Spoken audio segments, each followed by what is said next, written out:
पंजाब के मुख्यमंत्री भगवंत सिंह मान और राज्य के कृषि मंत्री गुरमीत सिंह आज दिल्ली के दौरे पर रहेंगे। इस दौरान सीएम मान केंद्रीय मंत्री प्रहलाद जोशी के साथ मुलाकात करेंगे और पंजाब में हाल ही में हुई बेमौसम बारिश से किसानों को हुए नुकसान और फसल खरीद प्रक्रिया में आई दिक्कतों पर चर्चा करेंगे। सीएम मान केंद्र सरकार से विभिन्न विभागों को राहत देने और फसल खरीद प्रक्रिया को सुचारू रूप से चलाने की मांग करेंगे। इस मौके पर उनके साथ कृषि मंत्री गुरमीत सिंह खुडिया भी मौजूद रहेंगे।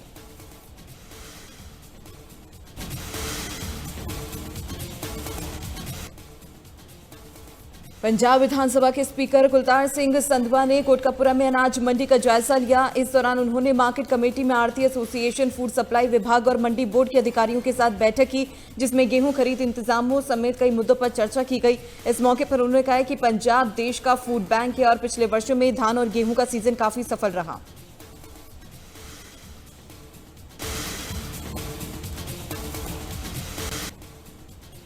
शिरोमणि गुरुद्वारा प्रबंधन कमेटी ने खालसा सजना दिवस के मौके पर पाकिस्तान जाने वाले जत्थे के लिए 1763 श्रद्धालुओं को वीजा जारी किए।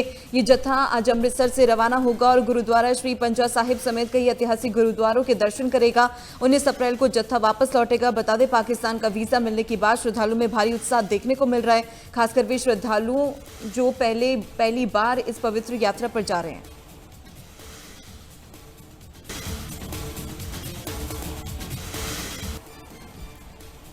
पंजाब में युद्ध नशे के विरुद्ध अभियान के तहत नशा तस्करों के खिलाफ सख्त कार्रवाई जारी है। इसी कड़ी में अमृतसर के गांव गुमटाला में नगर निगम और पुलिस ने नशा तस्कर रणदीप सिंह की अवैध संपत्ति पर बुलडोजर कार्रवाई करते हुए ध्वस्त कर दिया। आरोपी के खिलाफ एनडीपीएस एक्ट समेत कई मामलों में 6 एफआईआर दर्ज है और वो लंबे समय से नशा तस्करी में शामिल बताए जा रहे हैं।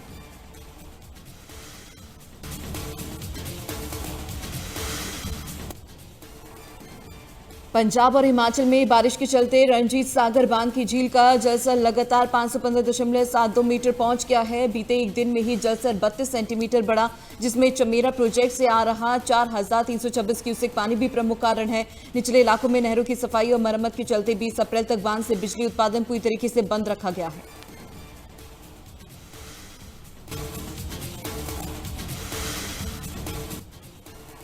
पंजाब पुलिस ने शहनाज सिंह भिंडर केस में गुमराह करने वाली रिपोर्ट देने पर इंस्पेक्टर प्रभजीत सिंह और एएसआई लखविंदर सिंह को सस्पेंड कर दिया। तरनतारन एसएसपी सुरेंद्र लांबा ने इसे गंभीर लापरवाही और संभावित मिलीभगत बताया है।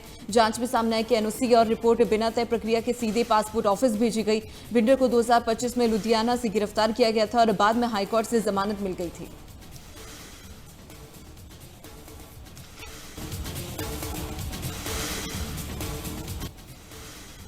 अमृतसर में एक ऑस्ट्रेलियाई टूरिस्ट का एप्पल आईफोन खो गया। युवक ने मोबाइल फोन खोने के तुरंत बाद शिवाला चौकी पुलिस से संपर्क किया और शिकायत दर्ज कराई। पुलिस ने मामले की गंभीरता को समझते हुए तकनीकी मदद से फोन की लोकेशन ट्रैक किया और 7 घंटे की कड़ी मेहनत के बाद फोन ढूंढकर उसे वापस लौटा दिया। विदेशी युवक ने अमृतसर पुलिस की तत्परता और सेवा की खुले दिल से सराहना की।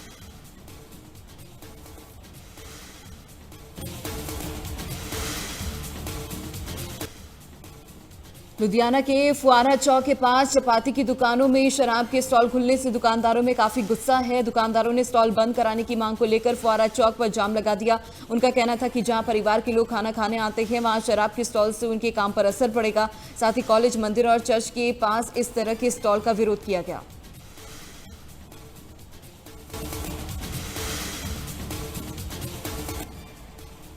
पंजाब पुलिस के तहत खन्ना पुलिस ने गैंगस्टरों के खिलाफ बड़ी कार्रवाई करते हुए 2 अलग-अलग मामलों में 6 आरोपियों को गिरफ्तार किया है। पुलिस ने देसी पिस्टल, मैगजीन और जिंदा कारतूस बरामद किए हैं।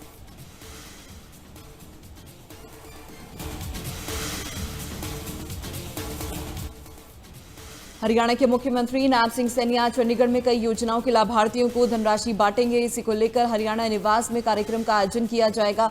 इस मौके पर सीएम सैनी बुजुर्गों, विधवाओं, दिव्यांगजनों और अन्य पात्र नागरिकों को आर्थिक सहायता सौंपेंगे। कार्यक्रम में संबंधित विभागों के अधिकारी और अन्य गणमान्य लोग मौजूद रहेंगे।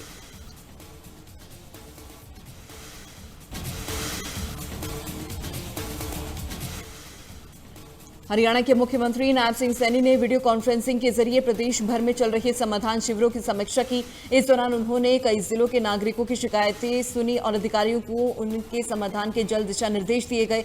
मुख्यमंत्री ने लंबित मामलों की प्राथमिकता तय करने और 2024, 25 और 26 के प्रकरणों का समय पर निपटारा सुनिश्चित करने पर जोर दिया। सीएम सैनी ने स्पष्ट किया कि राज्य सरकार का उद्देश्य नागरिकों की समस्याओं का पारदर्शी और प्रभावी समाधान करना है और इसमें किसी भी लापरवाही को बर्दाश्त नहीं किया जाएगा।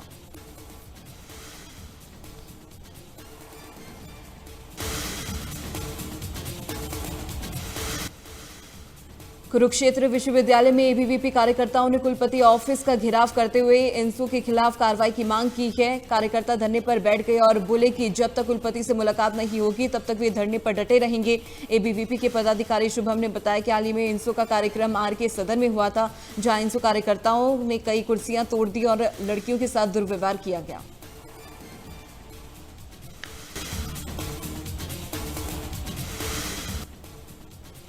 अंबाला छावनी रेलवे स्टेशन पर जल्द ही एक मिनी ब्रांडेड शॉप कॉम्प्लेक्स खोला जाएगा, जहां यात्रियों को 24 घंटे ब्रांडेड कपड़े, जूते और अन्य जरूरी सामान खरीदने की सुविधा मिलेगी।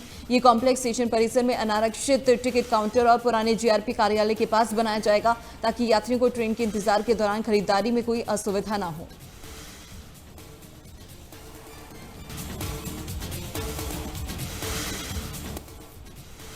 भिवानी के डिटेक्टिव स्टाफ लोहारू ने स्कूलों में चोरी करने वाले गिरोह के 2 आरोपियों को गिरफ्तार कर लिया है। आरोपियों ने 39 चोरी की वारदातों का खुलासा किया, जिसमें 11 घटनाएं भिवानी जिले में हुई थी।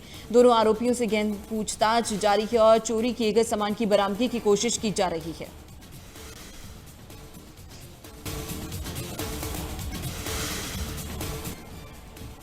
हरियाणा के फतेहाबाद में संयुक्त किसान मोर्चा की एक अहम बैठक आयोजित की गई, जिसमें मंडियों में गेहूं बेचने को लेकर किसानों की समस्याओं पर चर्चा हुई। किसानों ने खरीद प्रक्रिया में देरी और नई शर्तों का विरोध किया, जिसमें ट्रैक्टर नंबर प्लेट की फोटो और बायोमेट्रिक अनिवार्यता शामिल है। इसे किसान विरोधी बताते हुए मोर्चा ने 11 अप्रैल को पूरे हरियाणा में चक्का जाम का ऐलान कर दिया।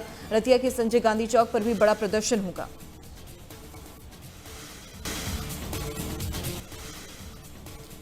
उत्तर प्रदेश के मुख्यमंत्री योगी आदित्यनाथ ने लखनऊ में अधिकारियों के साथ समीक्षा बैठक की। सीएम योगी ने दिल्ली देहरादून एक्सप्रेसवे के उद्घाटन को लेकर वीडियो कॉन्फ्रेंसिंग के जरिए अधिकारियों से जानकारी ली।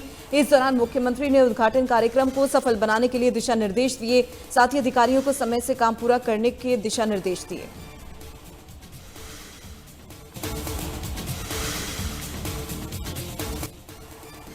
लखनऊ के लोक भवन में मुख्यमंत्री योगी आदित्यनाथ की अध्यक्षता में ऊर्जा विभाग की समीक्षा बैठक हुई, जिसके दौरान सीएम योगी ने प्रदेश में निर्बाध, गुणवत्तापूर्ण और पारदर्शी विद्युत आपूर्ति सुनिश्चित करने के आदेश दिए। सीएम योगी ने स्मार्ट मीटर को लेकर मिल रही शिकायतों पर कड़ा संज्ञान दिया। इस दौरान उन्होंने ओवर बिलिंग की जांच के लिए विशेषज्ञों की एक समिति गठित करने के दिशा निर्देश दिए और कहा कि उपभोक्ताओं को समय पर सही बिल मिलना चाहिए।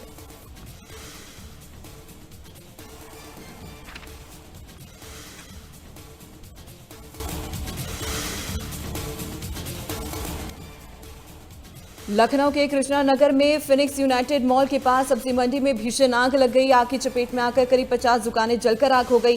वहीं मौके पर पहुंची फायर ब्रिगेड की कई गाड़ियों ने आग पर काबू पा लिया। फिलहाल किसी के हताहत होने की कोई सूचना नहीं है। पुलिस के मुताबिक ये आग शॉर्ट सर्किट की वजह से लगी है।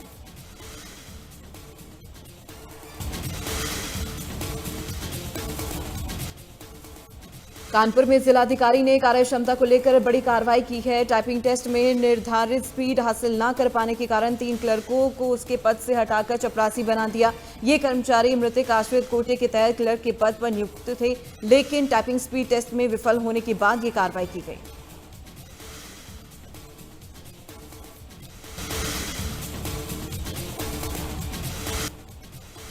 मुख्यमंत्री पुष्कर सिंह धामी आज खटीमा में सैनिक सम्मान समारोह में शामिल हुए हैं और देश की रक्षा में योगदान देने वाले सैनिकों और पूर्व सैनिकों को सम्मानित किया गया।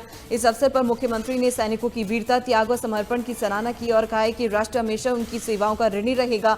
उन्होंने सैनिकों की वीरता को नमन करते हुए कहा कि इनकी कुर्बानियों के कारण हम सुरक्षित और स्वतंत्र जीवन जी पा रहे हैं।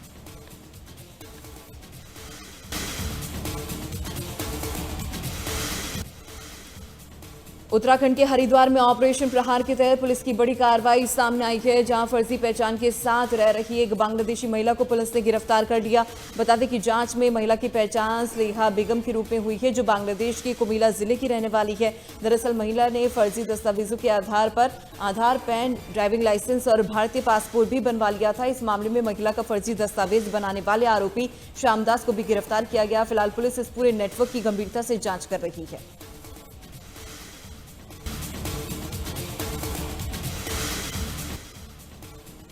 दिल्ली में बीजेपी मुख्यालय में आज प्रशिक्षण बैठक का आयोजन किया जाएगा, जिसकी अध्यक्षता पार्टी के राष्ट्रीय अध्यक्ष नितिन नवीन करेंगे, जिसमें सभी राज्य के प्रदेश अध्यक्ष शामिल होंगे। बैठक में पार्टी की आगामी रणनीतियों, संगठन के विस्तार और कार्यप्रणाली को और मजबूत बनाने पर विस्तार से चर्चा होगी। इस बैठक के अलावा बता दें कि बैठक में राज्यों के स्तर पर संगठन की स्थिति, सदस्यता अभियान की प्रगति और आगामी चुनावों की तैयारियों की समीक्षा की जाएगी।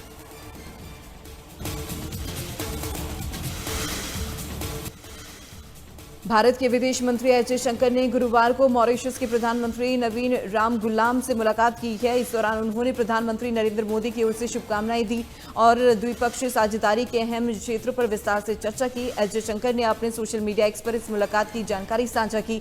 उन्होंने कहा है कि भारत और मॉरिशस के बीच रिश्ते काफी मजबूत हैं और पिछले एक साल में कई क्षेत्रों में तेजी से प्रगति हुई है। साथ ही बताया कि भारत मॉरिशस को तेल और गैस की आपूर्ति के लिए एक बड़े समझौते को अंतिम रूप दे रहा है। इसका मकसद मॉरिशस की ऊर्जा सुरक्षा को और मजबूत करना है।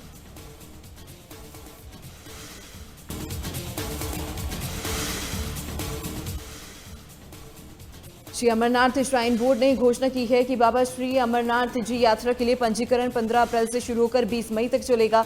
ये रजिस्ट्रेशन प्रक्रिया देश भर की 554 बैंक शाखाओं में पहले आओ पहले पाओ आधार पर किया जाएगा। रोजाना करीब 15,000 तीर्थ यात्रियों को ही बाबा श्री अमरनाथ जी यात्रा के लिए अनुमति मिलेगी। इस बार पंजीकरण आधारित बायोमेट्रिक eKYC के जरिए होगा और हेल्थ सर्टिफिकेट अनिवार्य रहेगा।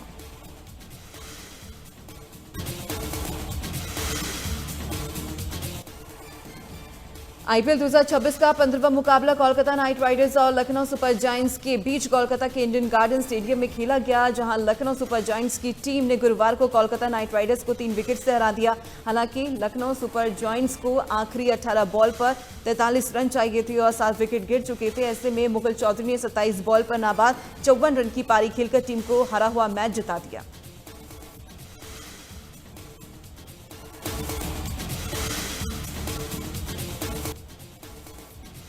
मिडिल ईस्ट में लंबे समय से जारी तनाव के बीच इजरायली प्रधानमंत्री नेतन्याहू ने लेबनान के साथ सीधी बातचीत शुरू करने का आह्वान किया। नेतन्याहू ने साफ कहा है कि उन्होंने अपने कैबिनेट को लेबनान के साथ जल्द से जल्द सीधी बातचीत करने के दिशा निर्देश दिए। उन्होंने बताया कि बातचीत का मुख्य मुद्दा हिजबुल्लाह के हथियारों को खत्म करना और दोनों देशों के बीच शांति बनाना होगा। इजरायल और लेबनान के बीच अहम बातचीत अगले हफ्ते वाशिंगटन डीसी में शुरू हो सकती है।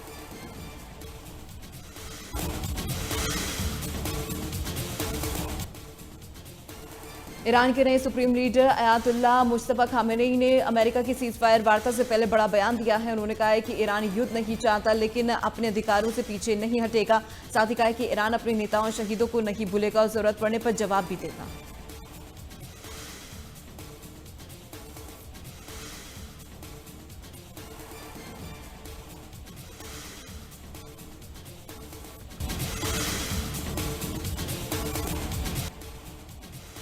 ईरान, इजरायल और अमेरिका के बीच चल रहे युद्ध के बीच भारत के लिए एक राहत भरी खबर सामने आई है। भारतीय टैंकर ग्रीन आशा ने 15,400 टन एलपीजी के साथ दुनिया के सबसे खतरनाक समुद्री रास्ते स्ट्रेट ऑफ होर्मुज को सफलतापूर्वक पार कर लिया है और नवी मुंबई के जीएनपी एयरपोर्ट पर सुरक्षित रूप से पहुंच गया है। और इस संघर्षग्रस्त क्षेत्र में भारी तनाव के बीच जहाज के चालक दल के सभी सदस्य पूरी तरीके से सुरक्षित हैं। ये मिशन भारत के लिए एक बड़ी उपलब्धि मानी जा रही है।